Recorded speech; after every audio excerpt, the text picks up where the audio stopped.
Jumat pagi, banjir masih merendam ratusan rumah warga di dua desa di Jombang, Jawa Timur, yaitu Desa Jombok dan Desa Blimbing, Kecamatan Kesamben. Meski berangsur surut, namun genangan air di Desa Jombok masih setinggi 1,5 meter.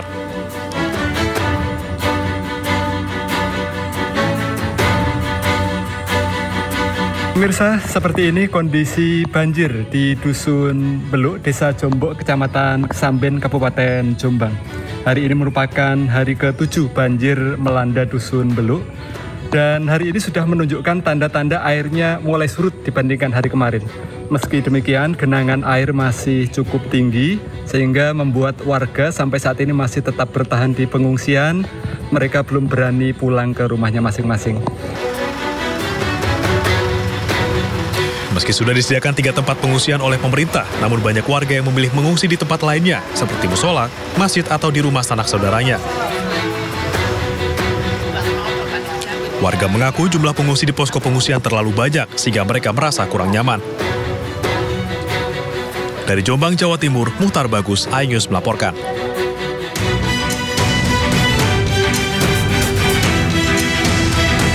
Banjirop kembali merendam permukiman warga yang berada di kawasan Muara Angke, Penjaringan, Jakarta Utara sejak Jumat pagi.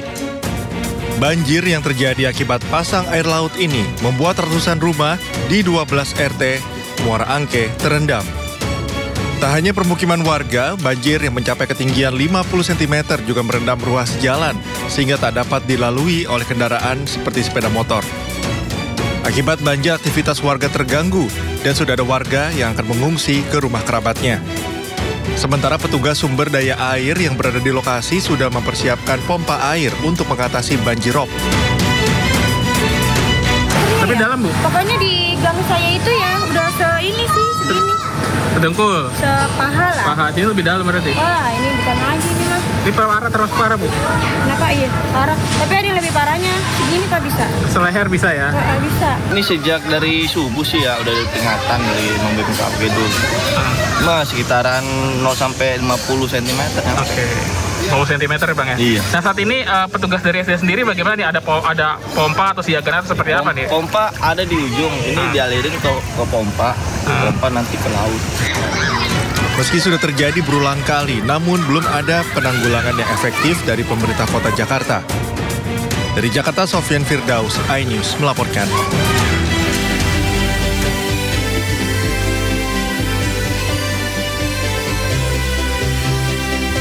Halo pemirsa, selamat berakhir pekan dan Anda menyaksikan Sini Today, program yang akan menghadirkan informasi-informasi terhangat hari ini bersama saya Galuh Pandu.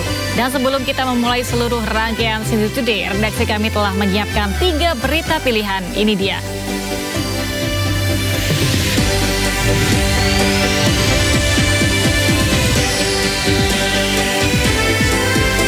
Pelaku penganiayaan terhadap dokter koas di Palembang, Sumatera Selatan dilaporkan ke polisi.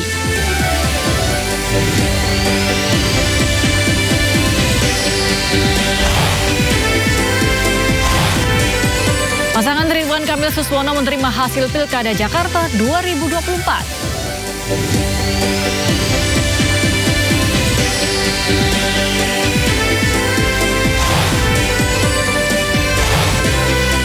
Presiden Palestina Mahmud Abbas bertemu dengan Paus Fransiskus di Vatikan.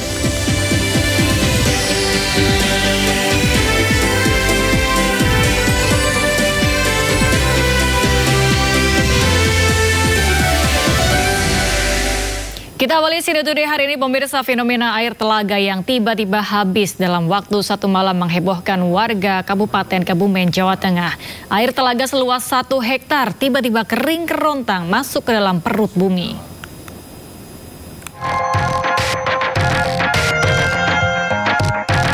Air telaga Blembeng di Desa Watuklir, Kecamatan Ayah, Kebumen, tiba-tiba kering akibat tersedot ke dalam lubang berdiameter 20 meter dengan kedalaman 12 meter.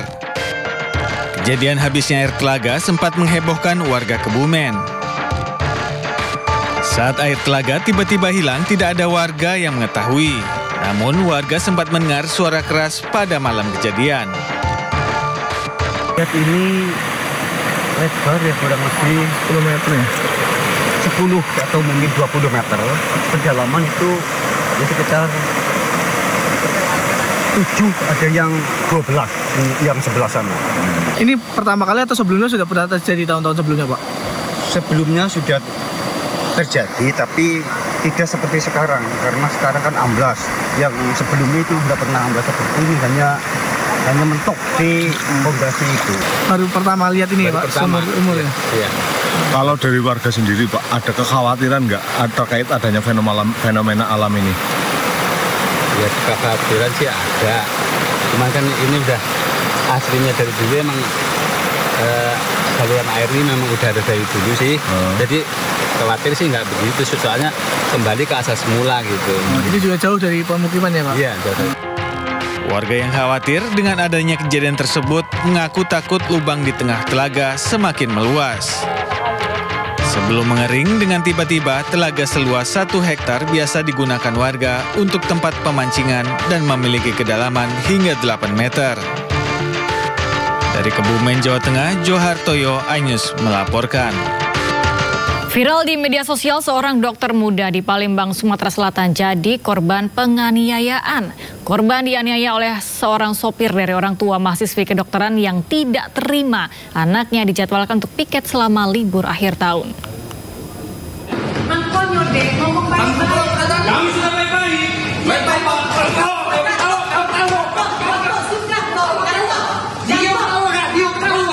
Inilah detik-detik penganiayaan yang terjadi di sebuah toko kue di Jalan Demang Lebar Daun, Palembang, Sumatera Selatan.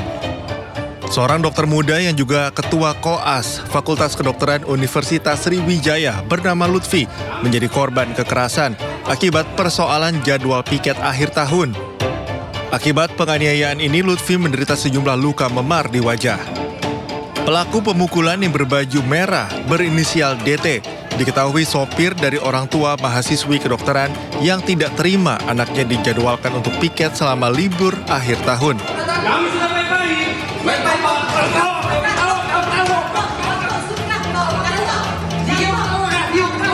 Diketahui mahasiswi Fakultas Kedokteran Unsri yang tak terima dengan jadwal piket itu adalah Lady Aurelia Pramesti yang kemudian melapor ke ibunya.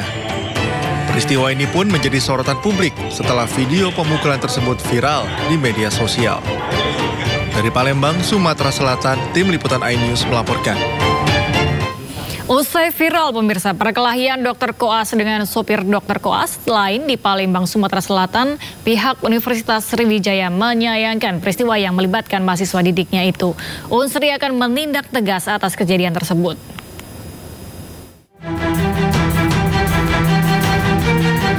Dekan Fakultas Kedokteran Universitas Sriwijaya, Dr. Sarif Hussein, menyayangkan perkelahian antara dua pria yang salah satu di antaranya merupakan dokter koas yang terjadi di toko kue di Jalan Demang Lebar Daun, Palembang, Sumatera Selatan.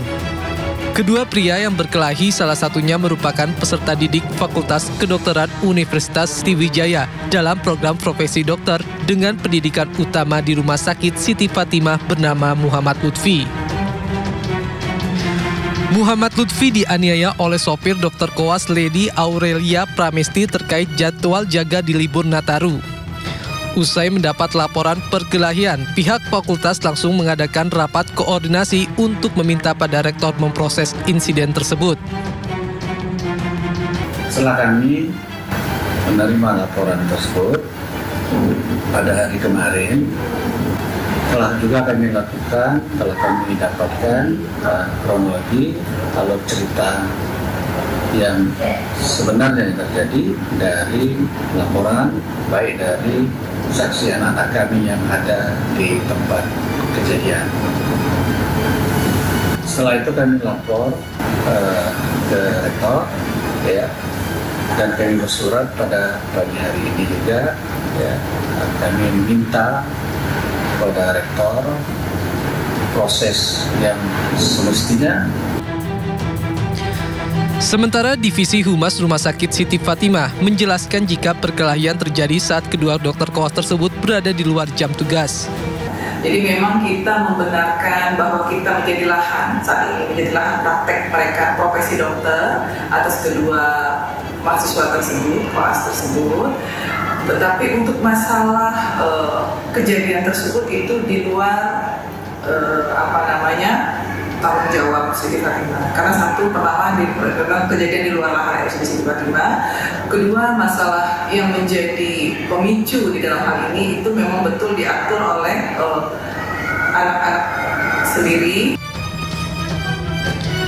Sebelumnya, dua pria terlibat baku hantam di sebuah toko kue di Jalan Demang Lebar Daun, Palembang, Sumatera Selatan. Sejumlah rekan keduanya yang berada di lokasi pun berusaha melerai pertikaian.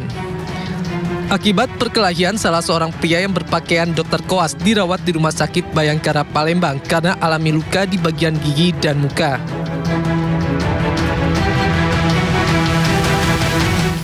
Pelaku penganiayaan terhadap dokter koas di Palembang, Sumatera Selatan dilaporkan ke polisi. Didampingi tim kuasa hukumnya, terlapor kasus penganiayaan dokter koas di Palembang memenuhi panggilan Polda Sumatera Selatan. Pria berinisial DT diperiksa Subdit 3 di Treskrimum Polda Sumatera Selatan usai dilaporkan korban. Terlapor diduga merupakan sopir dari keluarga dokter koas lainnya. Selain terlapor, polisi juga telah meminta keterangan sejumlah saksi. Saat ini terduga terlapor sudah berada di unit 5 ya, di Subdit 3 di unit 5 sudah datang, tadi diantar oleh pengacaranya, jadi saat ini diterima oleh penyidik untuk dilakukan pemeriksaan awal. Kita beralih ke kasus lain, pemirsa. Jumlah korban pelecehan seksual oleh Agus difabel bertambah menjadi 17 orang. Masa tahanan Agus pun diperpanjang hingga 40 hari.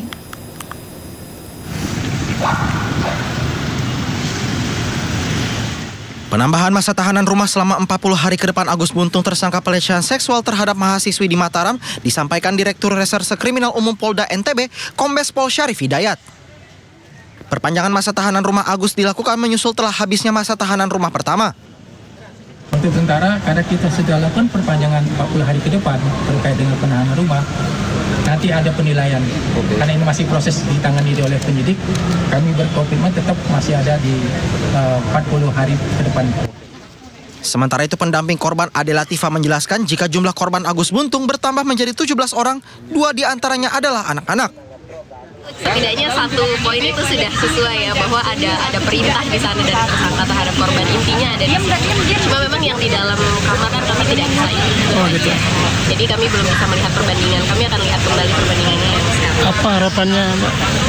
Ya tentu harapannya bagaimana kemudian rekonstruksi ini juga bisa memperlihatkan kebenaran ya, sesuai dengan yang kemudian korban terangkan juga. Viralnya kasus Agus Buntung tersangka pelecehan seksual mahasiswi di Mataram telah menuai pro dan kontra di tengah masyarakat. Dari Mataram, Nusa Tenggara Barat, Hari Kasidi, iNews melaporkan. Seorang pria di Madiun, Jawa Timur meruda paksa anak sahabatnya sendiri berulang kali. Pelaku merekam dan mengancam akan menyebarkan video ruda paksa jika korban menolak keinginannya.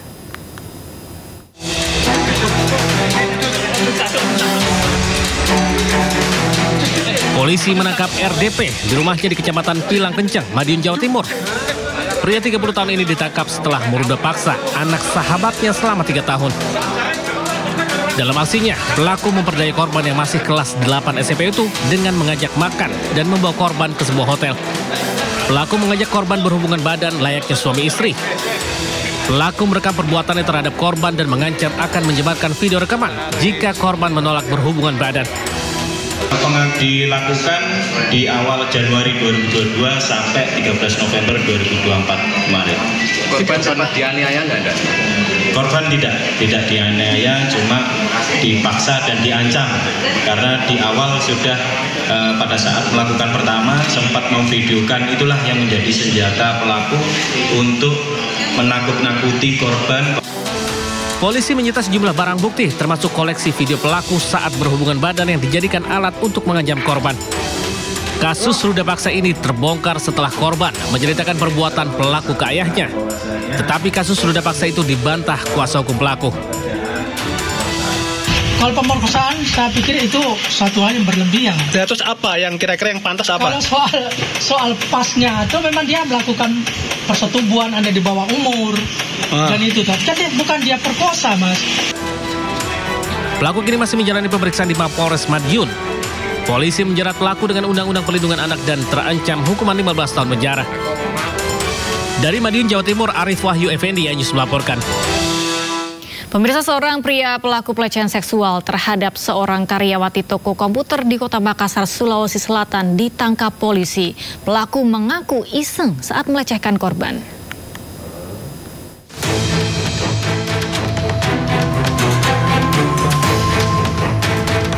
Rekaman CCTV berdurasi 1 menit lebih merekam kedatangan pelaku berinisial TD saat tiba di sebuah toko komputer di Jalan Metro Tanjung Bunga, Tamalate, Makassar, Sulawesi Selatan.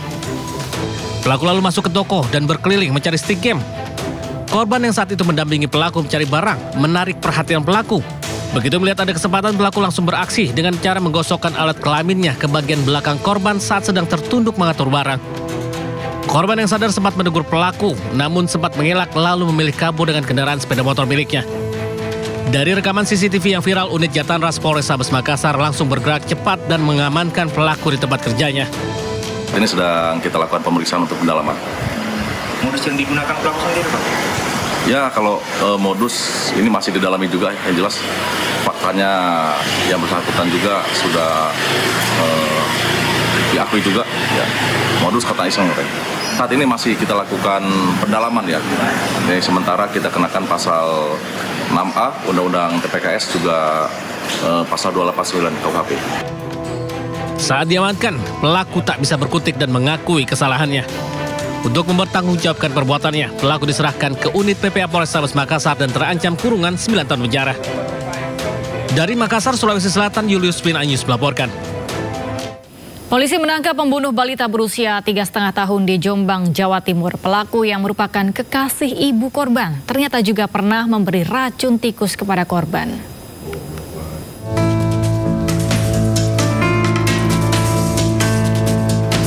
Pelaku penganiayaan terhadap seorang balita berusia 3,5 tahun asal desa Karobelah, Kecamatan Mojoaku, Kabupaten Jombang, Jawa Timur, hingga tewas akhirnya berhasil ditangkap oleh polisi. Ironisnya, pelaku bernama Jack Van dan Gangga Dharma Juni Gloria, warga desa Palrejo, Kecamatan Sumobito, Jombang, merupakan pacar dari TIP, ibu korban. Dalam melakukan pembunuhan, pelaku dibantu keponakan ibu korban. Sebelum menganiaya korban hingga tewas, pelaku ternyata sudah berusaha membunuh korban dengan cara meracuninya menggunakan racun tikus. Dari pengakuan pelaku kepada polisi, pelaku menyuruh keponakan korban untuk membubuhkan racun tikus pada gelas yang biasa dipakai minum susu oleh korban. Diduga karena korban tidak kunjung tewas, pelaku kemudian memukuli korban hingga tewas.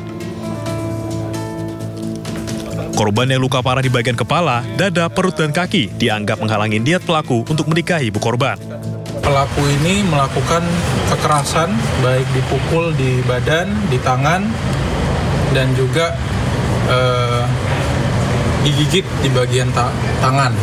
Sehingga kami pada saat mengamankan dan juga melakukan hasil otopsi juga menyampaikan bahwa kematian korban ini tidak dalam keadaan wajar. Dan hasil otopsi pun menyampaikan bahwa memang ada luka lebam dan juga diindikasikan ada racun yang ada di dalam tubuhnya sehingga ada pemeriksaan lanjutan terkait organ yang berada di korban. Sebelumnya, korban berinisial KA dilaporkan tewas oleh paman korban, diduga akibat dianiaya oleh Jack Van dan pacar dari ibu korban. Meski sempat dilarikan ke rumah sakit, nyawa korban tidak bisa diselamatkan. Akibat perbuatannya, kedua pelaku terancam akan dijerat dengan pasal pembunuhan berencana dengan hukuman maksimal 15 tahun penjara.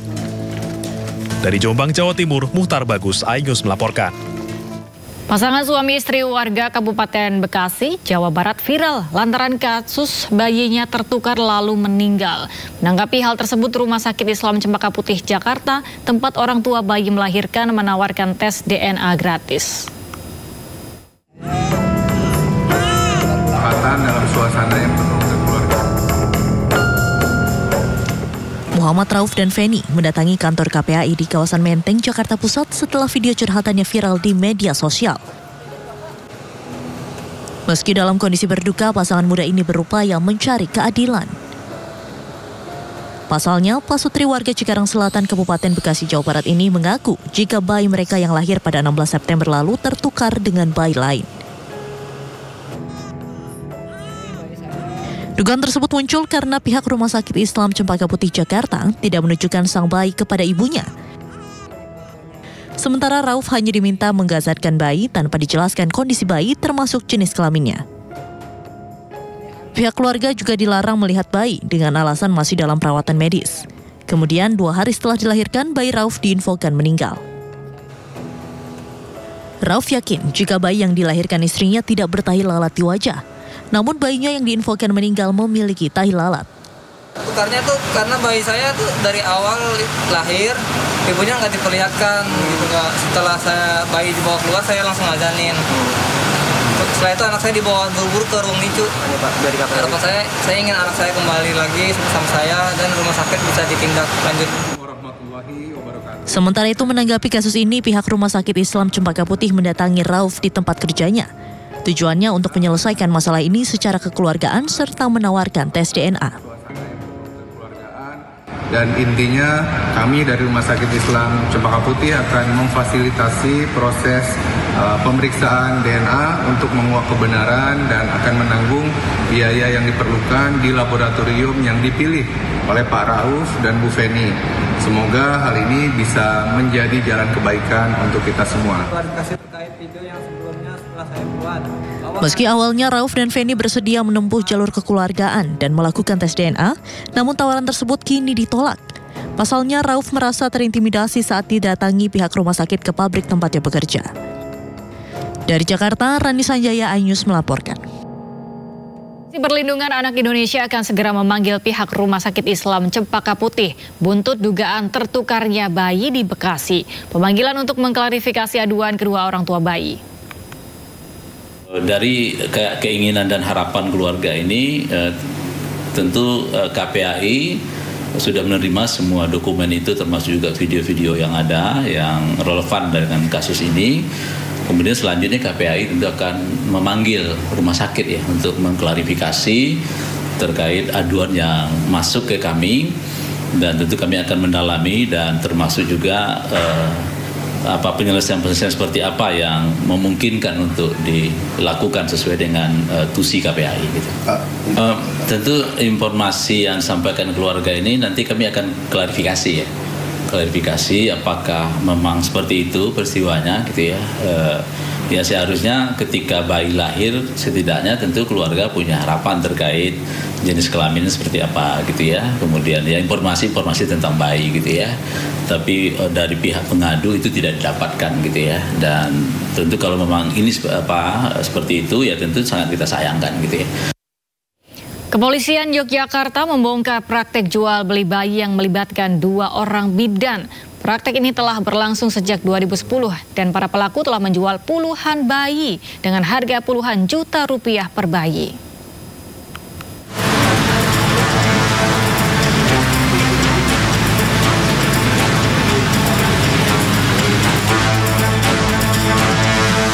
Ditreskrimum Polda Daerah Istimewa Yogyakarta menangkap 2 bidan yang terlibat praktek perdagangan bayi. Keduanya merawat bayi yang baru lahir di luar nikah atau dari orang tua yang susah ekonominya. Mereka diadopsi secara ilegal, dirawat, lalu dijual ke orang tua yang mencari anak. Polisi, keduanya sudah memperjualbelikan bayi sejak tahun 2010. Untuk satu bayi dijual antara 55 juta hingga 65 juta rupiah tergantung jenis kelamin. Lalu tim kami dari Direktur 4 Remaja, Anak dan Wanita melakukan penyelidikan. Sehingga pada hari Senin tanggal 2 Desember 2024 terpantau ataupun terindikasi ada kesepakatan pembelian anak perempuan senilai 55 juta dan ada DP senilai 3 juta. Ini kami dapatkan dari nomor rekening tersangka. Berdasarkan hasil sementara pemeriksaan dari penyidik kami, diketahui dari kegiatan kedua tersangka tersebut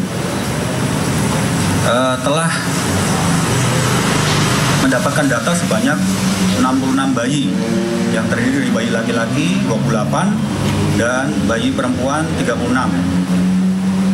serta 2 bayi tanpa keterangan jenis kelaminnya. Tersangka dijerat Undang-Undang Perlindungan Anak dengan ancaman hukuman 15 tahun penjara. Di Yogyakarta, Yunanto Farhan, iNews melaporkan. Direktorat Jenderal Imigrasi Kementerian Imigrasi dan Pemasyarakatan menangkap 12 orang perempuan warga negara asing asal Vietnam. Mereka diamankan dan akan dideportasi karena diduga menjadi pekerja seks komersial di daerah Muara Karang, Jakarta Utara.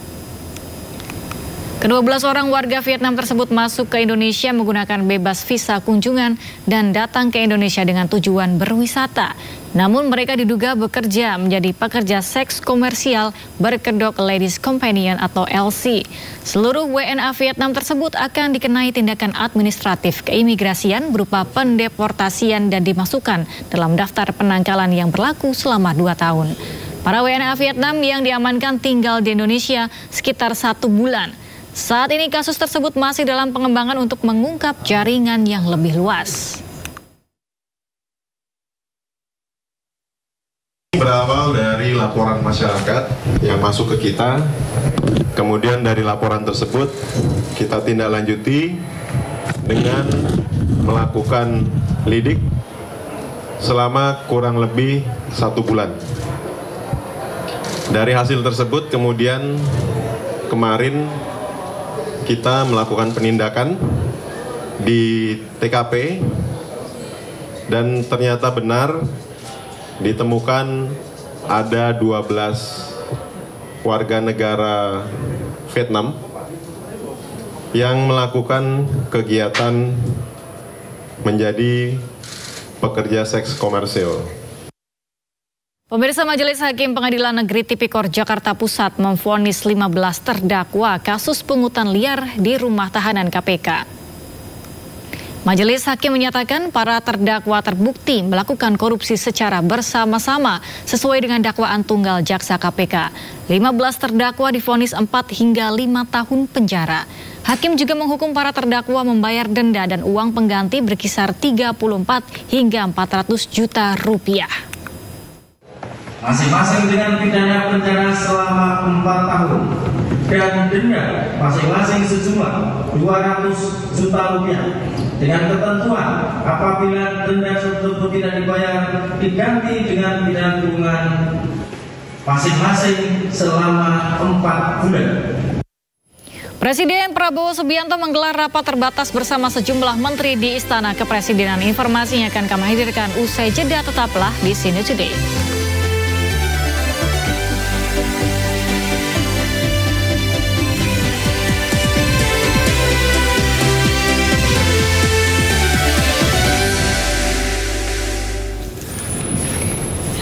Ya, halo pemirsa, dan kembali menyaksikan Sini Today. Kali ini saya tidak sendiri, ditemani dengan partner saya yang selalu menemani saya di akhir pekan. Ada Cikal Mutazam. Hai, Tentu Cikal. saya tidak akan meninggalkan Galuh sendiri. Jangan dong ya. Jangan dong.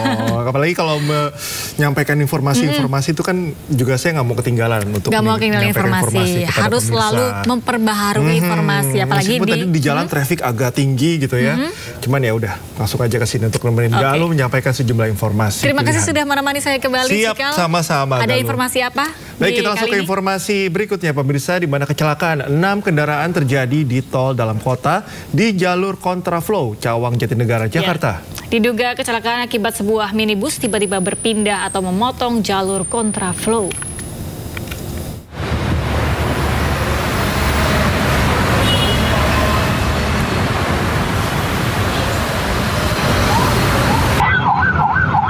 Kecelakaan beruntun yang melibatkan 6 kendaraan terjadi di jalur kontraflow, kilometer 0600 tol dalam kota dari arah Pancoran menuju Cawang Halim. 6 kendaraan yang terlibat kecelakaan, diantaranya terdapat sebuah bus dan mobil box. Seluruh kendaraan mengalami kerusakan cukup parah. Kecelakaan diduga disebabkan oleh sebuah minibus yang tiba-tiba berpindah atau memotong lajur kontraflow. Belum diketahui identitas pengemudi minibus lantaran saat kejadian langsung melarikan diri. Tadi abang lihat ada berapa kendaraan yang kecelakaan, bang? Paling berapa ya tadi? Cuman 1, 2, 3, 4, 5, 6-an lah. 6 ya? Penyebabnya nggak tahu ya Bang ya tadi? Penyebabnya nggak tahu, tiba-tiba langsung aja itu. Apaan aja Bang kendaraannya Bang? Tadi ada korban nggak sih Bang? Kalau dilihat sih belum ada. Lihat sini Bang, nggak ada, cuma kerusakan kendaraan aja. Selama proses evakuasi, kemacetan panjang terjadi hingga Jalan Gatot Subroto. Akibat kecelakaan, 3 orang mengalami luka-luka. Sementara seluruh kendaraan yang terlibat kecelakaan dievakuasi ke Satwil Lakalantas Jakarta Timur. Dari Jakarta, Rio Manik, iNews melaporkan. Ya, ini masih dari informasi terkait Lakalantas ya, Galuh dan pemirsa, di mana diduga akibat lampu lalu lintas mati, truk dan sepeda motor bertabrakan di Sampang, Jawa Timur. Ya, akibat peristiwa tersebut seorang wanita yang membonceng motor tewas.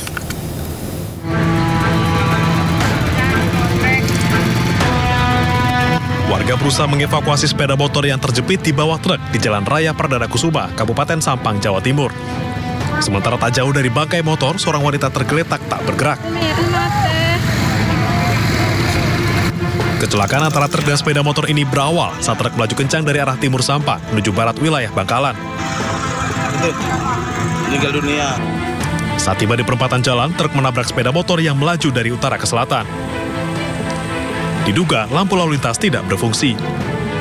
Jam 9.30 antara truk dan kendaraan roda 2. Untuk informasi dari masyarakat itu karena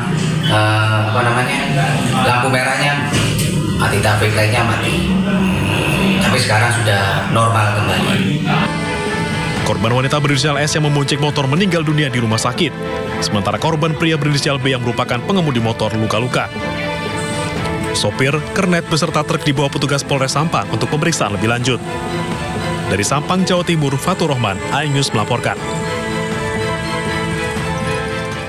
Kita ke informasi selanjutnya, pemirsa. Seorang pelajar SMA di Mojokerto, Jawa Timur tewas dengan luka parah di bagian kepala akibat terlindas pickup. Ya, sebelum terlindas korban jatuh dari motor usai bersenggolan dengan motor pelajar lain.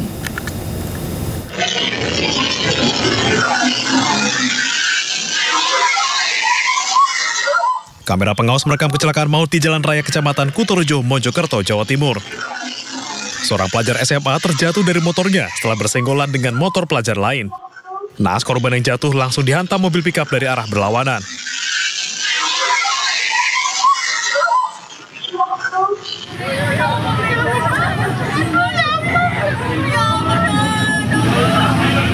Orang tua korban yang tiba di lokasi menangis histeris melihat korban yang tewas mengenaskan dengan luka parah di kepala. Wanita tersebut bahkan pingsan dan ditolong warga sekitar. Korban Muhammad Rama sebelumnya hendak menuju ke masjid untuk sholat Jumat usai pulang dari sekolah. Korban melaju beriringan menggunakan motor bersama beberapa temannya dari arah Kutorejo menuju Delanggu. Tiba di lokasi, korban bersenggolan dengan temannya terjatuh dan tertabrak pick-up.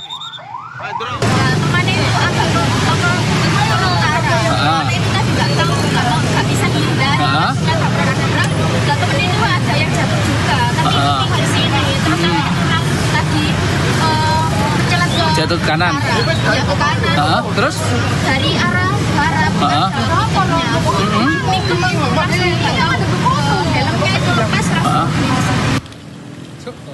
Jasad korban kemudian dibawa ke kamar jenazah Rumah Sakit Dr. Sukandar, Mojosari. Polisi kemudian menggelar olah tempat kejadian perkara dan memeriksa beberapa saksi mata. Dari Mojokerto, Jawa Timur, Solahuddin, iNews melaporkan.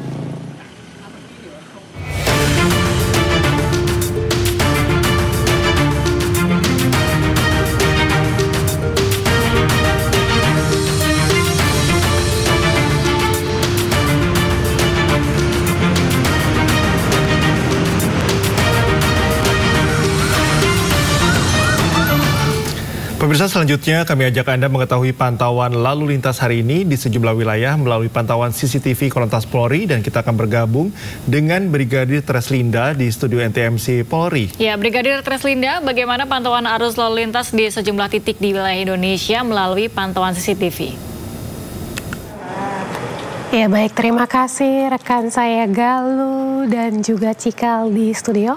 Pemirsa, saya akan mengajak Anda melihat kondisi arus lalu lintas terkini melalui pantauan CCTV Korlantas Polri untuk menemani aktivitas libur akhir pekan Anda. Langsung aja kita lihat dari kawasan Pospol Ciawi, Jawa Barat. Dari pantauan CCTV kami, pada pagi hari ini arus lalu lintas di kawasan ini terlihat mengalami peningkatan volume kendaraan di arah exit tol Ciawi yang akan mengarah ke Karingin ataupun Tajur, di mana dominasi kendaraan pagi hari ini juga lebih didominasi oleh kendaraan pribadi roda 4. Hal ini bertepatan juga libur akhir pekan sehingga memang peningkatan volume kendaraan di kawasan ini akan terus terjadi hingga siang nanti. Untuk itu kami harapkan Anda tetap berhati-hati, jaga jarak aman kendaraan Anda dan juga batas kecepatan kendaraan Anda. Kemudian di arah sebaliknya dari arah Gadok yang akan mengarah ke Tajur masih dalam keadaan ramai lancar dengan dominasi kendaraan angkutan barang seperti truk dan juga mobil penumpang. Pemirsa, kami harapkan Anda untuk selalu berhati-hati. Imbas jalanan licin pada pagi hari ini, beberapa ruas jalan diguyur hujan. Dan kita tinggalkan Pospol Ciawi, Jawa Barat. Selanjutnya kita pantau dari Pospol Cisarua, Bogor, Jawa Barat. Arus lalu lintas dari arah puncak yang akan mengarah ke Jakarta saat ini sedang diberlakukan sistem one way sehingga lalu lintas hanya ada dari Ciawi yang akan mengarah ke Jakarta, di mana bisa kita saksikan bersama pada pagi hari ini masih ada pengendara roda 2 yang melintas di jalur one way, khususnya dari arah puncak yang akan mengarah ke Jakarta. Untuk itu pengendara roda 4 tentunya Anda berhati-hati dengan aktivitas kendaraan roda 2 pada pagi hari ini. Kemudian ikutilah arahan dan petunjuk petugas kami yang berada di lapangan terkait dengan pengaturan arus lalu lintas Polres Bogor Kota untuk meminimalisir terjadinya kepadatan kendaraan ke arah puncak pada pagi hari ini.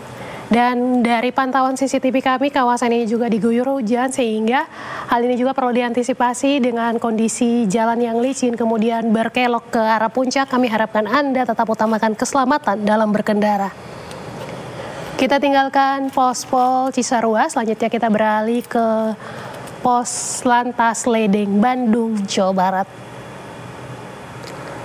Pemirsa, pada pagi hari ini arus lalu lintas dari arah Lembang yang akan mengarah ke Setiabudi dalam keadaan ramai lancar. Di arah sebaliknya Setiabudi akan mengarah ke Lembang masih dalam keadaan ramai lancar, dan dari arah Sersan Bajuri juga dalam keadaan ramai lancar. Terlihat juga ada anggota kami yang mengatur jalannya arus lalu lintas pada pagi hari ini.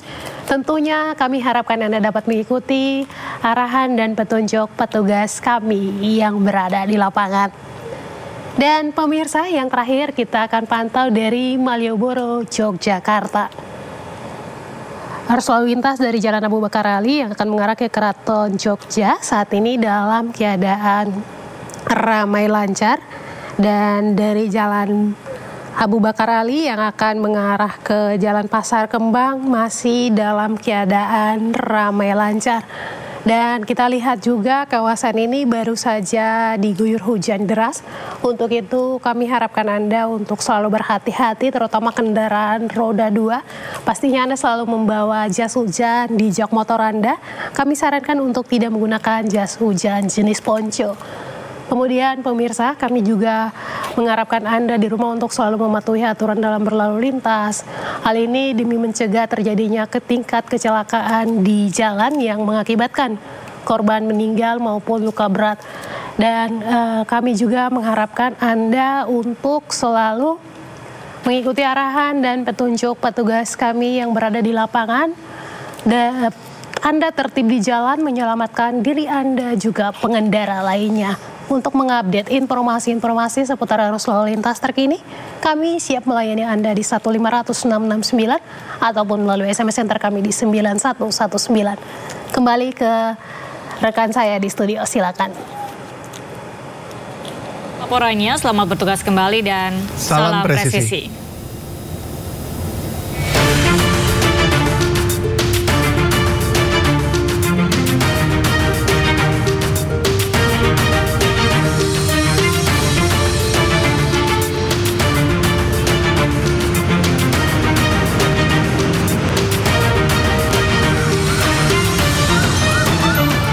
Kita ke informasi selanjutnya pemirsa, pasangan Ridwan Kamil Suswono menerima hasil Pilkada Jakarta 2024. Pasangan Ridho juga memberi selamat kepada pasangan Pram Rano dan menitip aspirasi untuk warga Jakarta.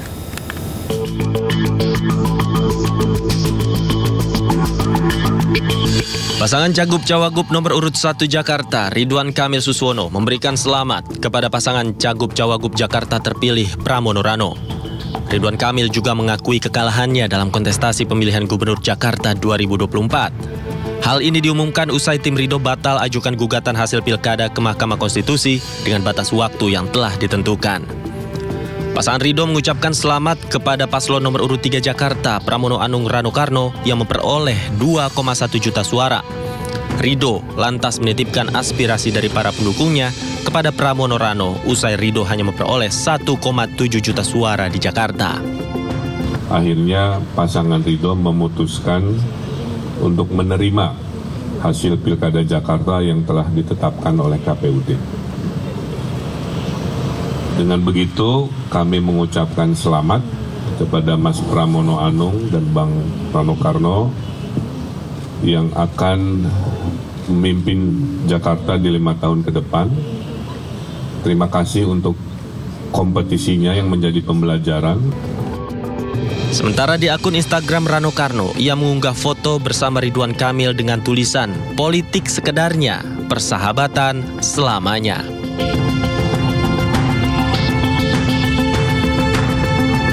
Di media sosial, Ridwan Kamil juga mengunggah sebuah video saat dirinya berpelukan dengan Pramono Anung dan Rano Karno. Dalam akun Instagramnya, Ridwan Kamil menuliskan ucapan selamat dan menganggap kemenangan Pram Rano adalah takdir untuk semua pihak. Dari Jakarta, Tim Liputan iNews melaporkan. Sementara Pramono Anung berterima kasih atas sikap politik yang ditunjukkan oleh Ridwan Kamil Suswono dan Dharma Kun. Ya, pasangan Ridwan Kamil Suswono juga batal melaporkan gugatan pilkada ke MK. Ya, selamat datang untuk Pak Ridwan Kamil dan juga Pak Suswono serta Ketua Tim Pemenangan Pak Arija Patria. Hari ini pasangan Ridho dengan resmi mengucapkan selamat kepada pemenang Pilkada Jakarta, pasangan Pramono Rano Karno. Pasangan calon gubernur Jakarta nomor urut 1 ini memastikan mereka tidak mengajukan gugatan ke Mahkamah Konstitusi atas hasil Pilkada Jakarta. Keputusan ini diambil setelah diskusi panjang dengan sejumlah pihak. Walaupun materi gugatan ke MK sudah siap, ya, karena kami menemukan banyak sekali fakta, ya, banyak sekali substansi dan temuan-temuan yang perlu diklarifikasi dan konfirmasi.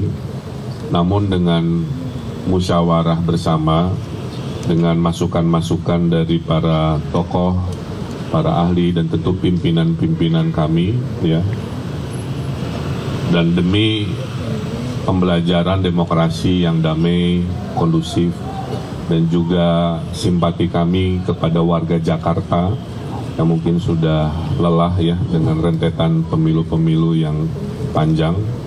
Akhirnya pasangan Ridho memutuskan untuk menerima hasil Pilkada Jakarta yang telah ditetapkan oleh KPUD.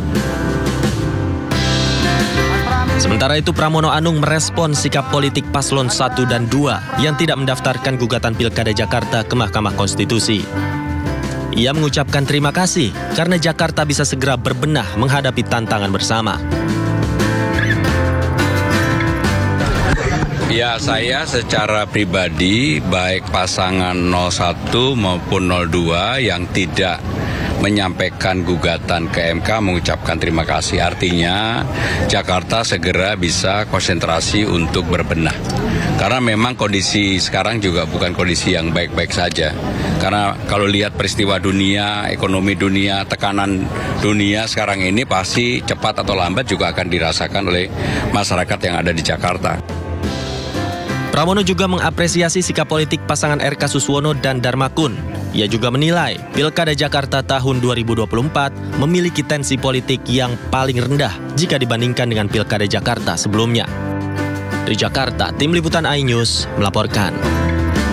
Kita ke informasi selanjutnya, pemirsa, Komisi Pemilihan Umum menanggapi wacana kepala daerah kembali dipilih DPRD. Menurut Ketua KPU RI, M. Afifuddin, wacana tersebut bentuk diskusi untuk mengevaluasi penyelenggaraan pilkada di Indonesia.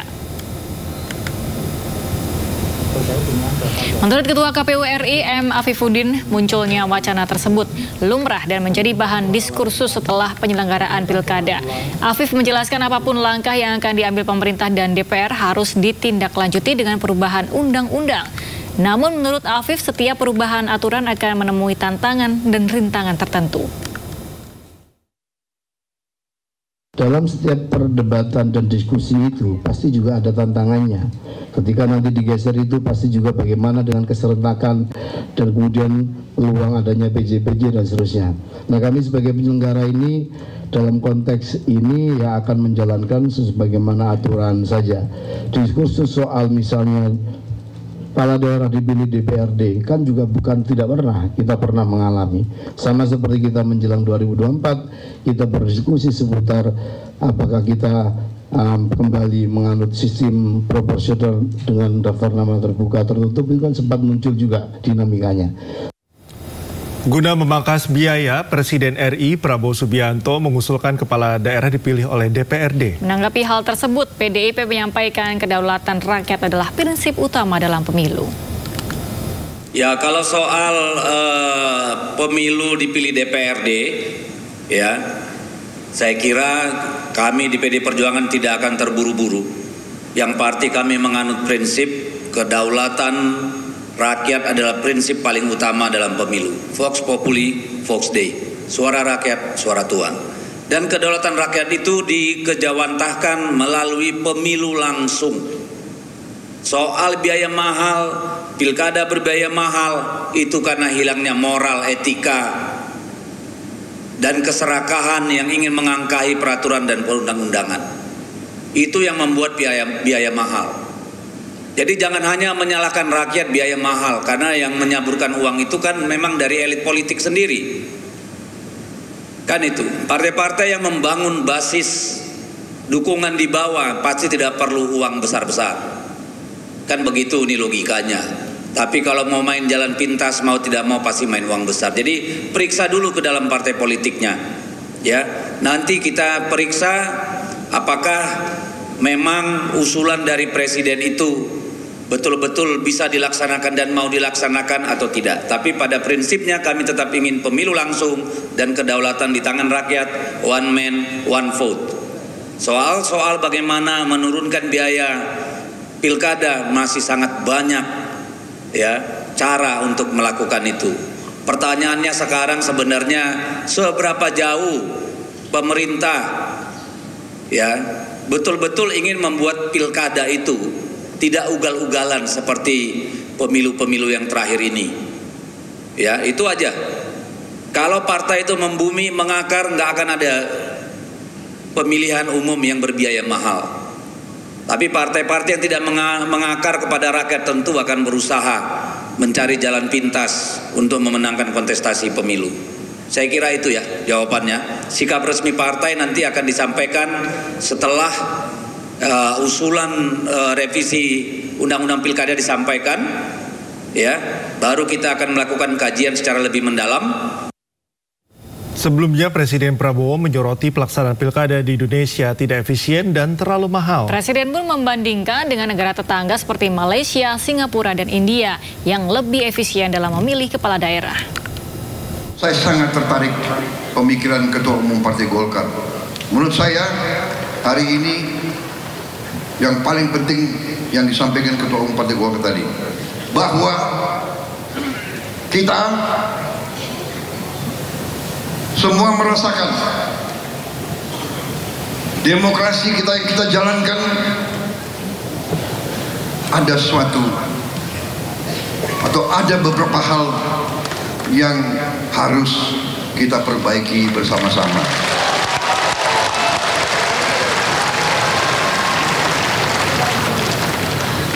Menurut saya kita harus perbaiki sistem kita dan kita tidak boleh malu untuk mengakui bahwa kemungkinan sistem ini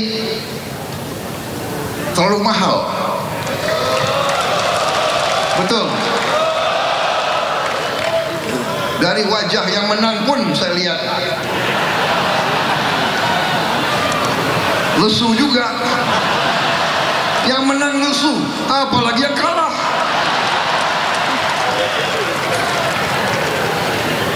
Kita harus berani mengoreksi diri. Karena itu saya hargai bahwa Ketua Umum Saudara itu jeli.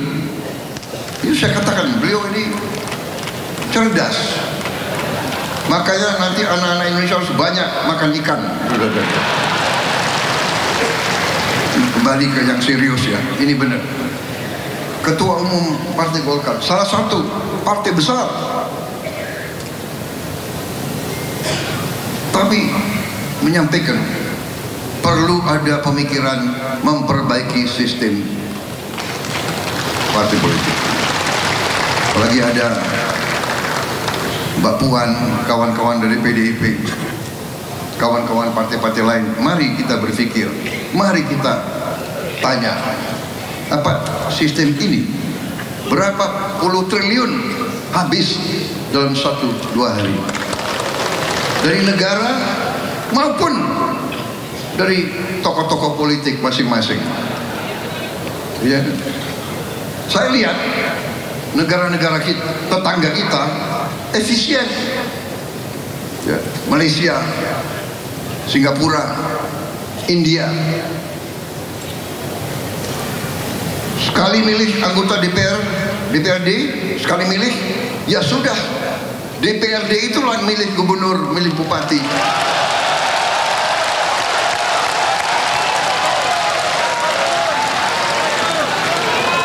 Efisien, nggak keluar duit, kayak kita kaya, benar nggak? Uang yang bisa beri makan anak-anak kita, uang yang bisa perbaiki sekolah, uang yang bisa perbaiki irigasi, uang yang bisa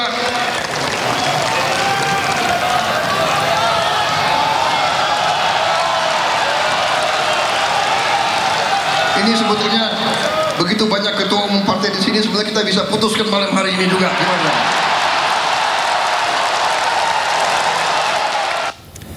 Presiden Prabowo Subianto menggelar rapat terbatas bersama sejumlah menteri di Istana Kepresidenan Jakarta. Penanganan warga binaan menjadi salah satu pembahasan rapat terbatas kali ini. Sejumlah menteri di bawah Kementerian Koordinator Hukum, HAM, Imigrasi, dan Pemasyarakatan mengikuti rapat terbatas bersama Presiden Prabowo. Rapat membahas beberapa hal, diantaranya penanganan warga binaan dan mekanisme transfer narapidana internasional. Presiden Prabowo ingin memberikan amnesti kepada beberapa warga binaan dengan alasan kemanusiaan, termasuk membalikan narapidana asing ke negaranya masing-masing. Pak Balil, mimbar Pak Balil. Mimbar ya Pak. Sebentar aja Pak, sebentar. Akan direalisasikan dalam waktu yang dekat ini. Mudah-mudahan pada bulan Desember ini sudah selesai semuanya. Dan beberapa negara lain seperti Prancis dan juga beberapa negara lain mengajukan permohonan, sedang kami dalami dan kami analisis satu demi satu apakah perlu dikabulkan atau tidak. Itu perlu memerlukan satu pendalaman secara koordinatif dengan kementerian yang lain, kemudian Jaksa Agung, Kapolri dan sebagainya. Saya kira itu ya penjelasan dari saya. Terima kasih banyak. Manchester United berhasil comeback saat menang 2-1 kala menghadapi Victoria Pleasant di Liga Eropa. Informasinya usai jeda, tetaplah di Sindo Today.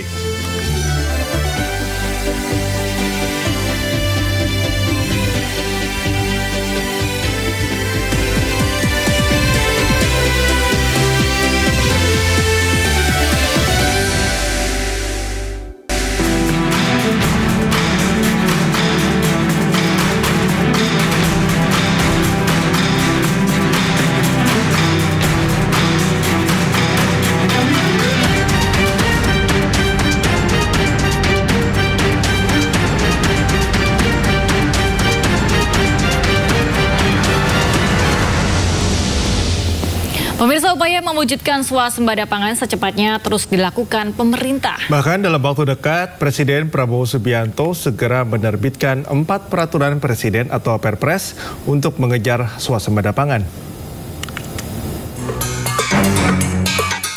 Presiden Prabowo Subianto secara resmi telah menyiapkan 4 peraturan presiden atau Perpres untuk mengejar target swasembada pangan. Dalam waktu dekat, Perpres tersebut akan segera ditandatangani dan harus segera dijalankan. Perpres swasembada pangan tersebut diantaranya terkait pembangunan irigasi, penyaluran pupuk subsidi, dan perluasan penyuluh pertanian lapangan atau PPL. Poin penting dalam Perpres terkait irigasi, pemerintah akan memaksimalkan pembangunan irigasi untuk pertanian di semua daerah.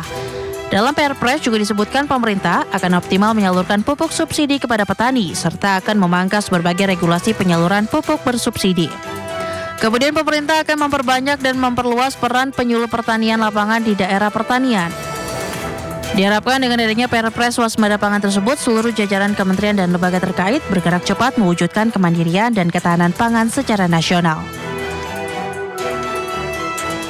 Sementara itu, Menteri Pertanian Andi Amran Sulaiman menegaskan siap menjalankan peraturan Presiden atau Perpres swasembada pangan yang diterbitkan Presiden dalam waktu dekat ini.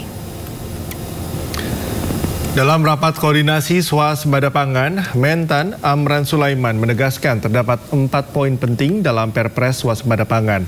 Di antaranya perbaikan irigasi, penyaluran pupuk secara cepat dan tepat sasaran, serta hadirnya penyuluh pertanian lapangan atau PPL. Poin-poin ini menurut Mentan harus segera dijalankan demi mengejar target swasembada pangan. Untuk itu Kementerian Pertanian akan menjalin kolaborasi dengan berbagai pihak di daerah demi percepatan terlaksananya swasembada pangan di seluruh daerah. Tanda tangan komitmen untuk mencapai swasembada secepat-cepatnya, sesingkat-singkatnya, sebagaimana arahan Bapak Presiden Republik Indonesia. Moga-moga ke depan, mulai 1 Januari, sekarang persiapan 1 Januari, semua sudah running. Pupuk sudah tersedia, kami sudah cek di lapangan, kami dari Merauke sampai ke Aceh sudah tersedia di lapangan. Kemudian alat mesin pertanian persiapan dikirim mulai Januari, kita kirim ke lapangan. Kemudian BWS sudah mulai bekerja dari sekarang. Selanjutnya, Menteri Koordinator Bidang Pangan Zulkifli Hasan menyebutkan pemerintah telah menyiapkan anggaran sebesar 12 triliun rupiah untuk membangun dan memperbaiki irigasi pertanian.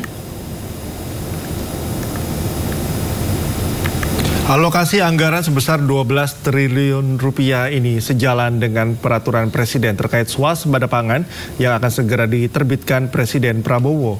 Disebutkan dalam Perpres, pembagian irigasi atau maksud kami pembangunan irigasi harus menjadi prioritas dalam meningkatkan produktivitas pertanian pangan. Di mana dengan membangun dan memperbaiki irigasi diharapkan bisa mengoptimalkan masa tanam di 3 juta hektar lahan sawah. Zulhas juga menjelaskan pendanaan untuk pembangunan irigasi oleh pemerintah diatur berdasarkan luasan sawahnya. Nantinya lahan pertanian seluas 1.000 sampai 2.000 hektar pendanaan dilakukan oleh pemerintah kabupaten, sementara 2.000 sampai 3.000 hektar oleh pemerintah provinsi.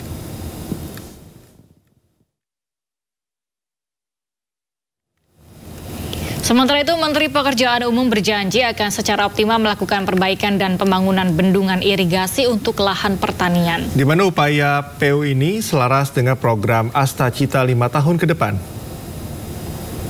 Menteri PU Dodi Hanggodo saat meninjau Bendungan Sutami, Jawa Timur menegaskan bahwa Kementerian Pekerjaan Umum terus menindaklanjuti upaya perbaikan sejumlah bendungan di berbagai daerah, di mana hadirnya bendungan irigasi menjadi prioritas dalam Perpres swasembada pangan Presiden Prabowo Subianto. Untuk itu, Menteri PU berjanji akan terus melakukan perbaikan kondisi bendungan yang tidak berfungsi akan menjadi bermanfaat bagi lahan pertanian. Selain itu, pihaknya juga mengoptimalkan penggunaan bendungan sebagai tempat ketersediaan air baku, khususnya untuk pemanfaatan irigasi bagi sektor pertanian yang menjadi kunci ketahanan pangan dengan pemanfaatan lahan pertanian. mesin itu kita bisa perbaiki, maintain supaya bendungan sebagus ini bisa long life lah. Kita sudah manggil konsultan jagoan dari Taiwan ya. Sudah ada rekomendasinya, sedang dikaji ulang sama timnya Pak Sumber Daya Air Komisi Keamanan Bendungan. Komisi ini berada di bawah Pak Dirjen Sumber Daya Air.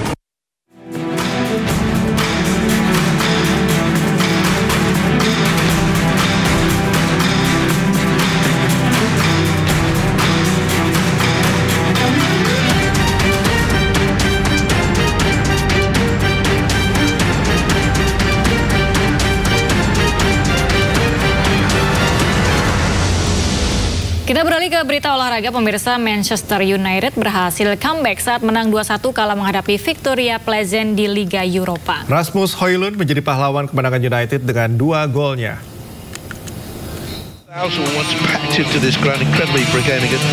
Manchester United meraih 3 poin saat bertandang ke markas Victoria Pleasant pada matchday ke-6 Europa League 2024-2025. Dalam pertandingan yang digelar di Dusen Arena Pleasant, Republik Česka, tak ada gol tercipta di babak pertama. Namun selepas turun minum, tim tuan rumah mampu lebih dulu mencetak gol lewat Matej Vydra.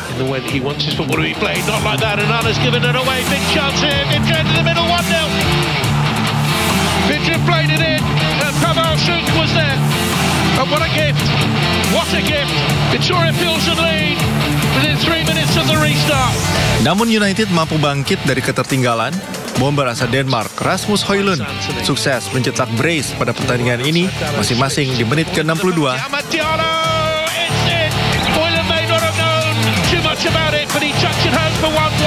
dan 88.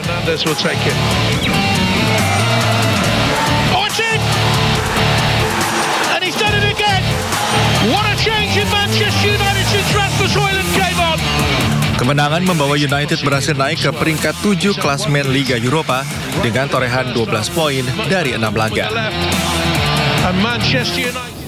Ganda putra Indonesia Sabar Karyaman Gutama dan Muhammad Reza Pahlevi Isfahani secara mengejutkan berhasil menyegel tiket lolos ke semifinal BWF World Tour Finals 2024. Sabar Reza lolos usai mengalahkan ganda asal Malaysia Aaron Chia dan So Hui Yik dalam laga hidup mati di fase grup.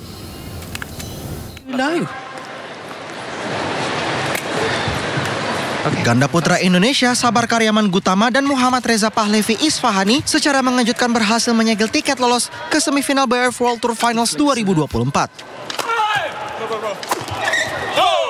Sabar Reza sukses menumbangkan ganda Malaysia Aaron Shah dan So Hui Yik pada laga terakhir grup B. That certainly wasn't coming back, was it? Penampilan apik Sabar Reza membuat mereka berhasil menang 2 game langsung.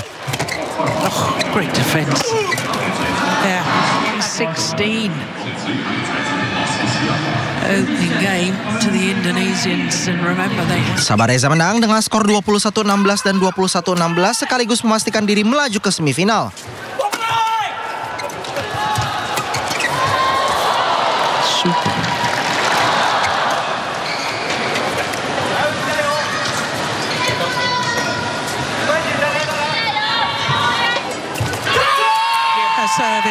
Di 4 besar, Sabar Reza akan melawan ganda asal Denmark, Kim Astrup dan Anders Kjærup Rasmussen. In the semi-final of the World Touring Journey.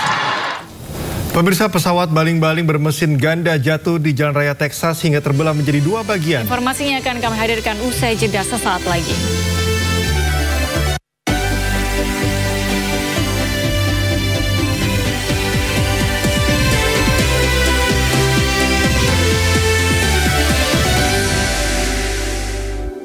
Pemirsa, bagi Anda yang seperti Galuh nih, yang hobi berpetualang, ini gak ada salahnya untuk berwisata ke Lumajang, Jawa Timur, untuk menjajal serunya mengarungi jeram di lereng Gunung Semeru. Ya, ini sepertinya seru ya, karena melewati arus sungai yang cukup deras di antara bebatuan yang akan membuat dan memicu adrenalin. Seperti apa keseruannya? Berikut liputannya untuk Anda.